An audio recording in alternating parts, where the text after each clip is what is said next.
این سخن در کنستیتوسیای جمهوری اسلامی درج شده است. زنان و مردان برابر حقوق هستند و در جامعه امروزه علاوه خصوص در جمهوری تاجیکستان ما که زنان و مادران برابر حقوق هستند، یعنی ما چنین اثبات کرده میتونیم که در تمام مقامات دولتی زنها و بانوان در برابر مردم کار و فعالیت میکنند و همچنین در کارهای مثلا گیریم کارهای سرحدی یا که در کارهای نظامی در آنجا نیز زنها کار و فعالیت میکنند برای تامین نمودن امنیت جمهوری خود و در برابر مردم به دولت خود خدمت میکنند و از این لحاظ من اثبات کرده میتونم که در جامعه امروزه زنان و مادران برابر حقوقند و مردم در برابر این در جامعه عمل میکنند، هر دو مشترک کار فعالیت میکنند. ولی در زندگی شخصی مثلا در عائله داری زنها نسبت به مرد حرمت و احترام خاصه را به جا میآورند. مثلا در عائله های هستند که زن و شوهر مثلا به یگان نافهمی ها دچار می شوند و همین موردها مردها حقوق های زن را بعضا وقت می شود که پایمال می کنند و زورآوری نسبت به زن فکر می کنم که در بعضی عائله ها دیده می شود. من همچون مرد می توانم گپ زدم که وقتی که برابر حقوق زن و مرد باید برابر باشد. وقتی که من مثال خانه‌دار شدم خواهشی یعنی عائله‌ام بود که کار کند، من وی رو اجازه دادم که کار کرد.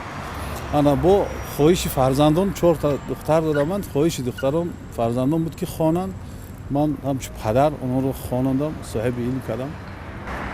من چولیسی کودک هستم، میخوام که سن گو کنه که من نموندم است که نمیخوام گو میکنم او میگه من گو من نمیمونم است برای مقصد که یک کس گو کنه سن گو کنه نمیشه من خونم یک تو بسیار هستم همه گو کنیم که من خودم حکومت بس سکر کردی.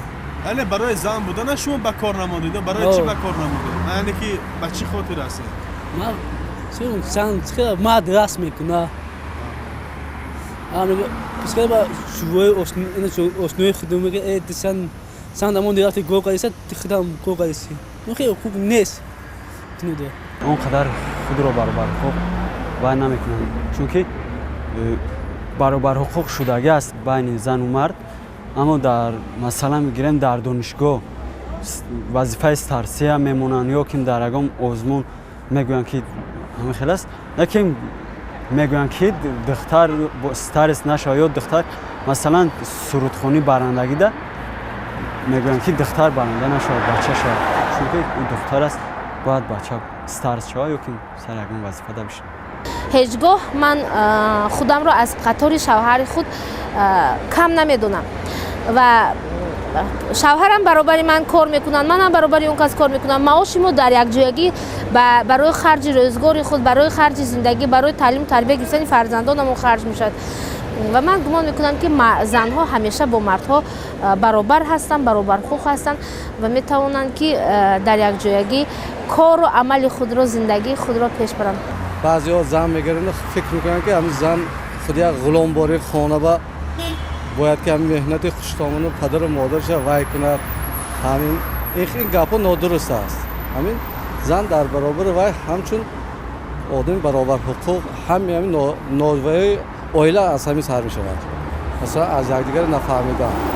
برای همین باید که مردم زن فهمد، زن مرد فهمد، باید که همه برابر باشه. خیلی با پهلوی زندگی هر کل هست که بعضی وقت سرم مرد بالاتر رو باید که از زن باشه. اینا خود زن هم باید فهمونه.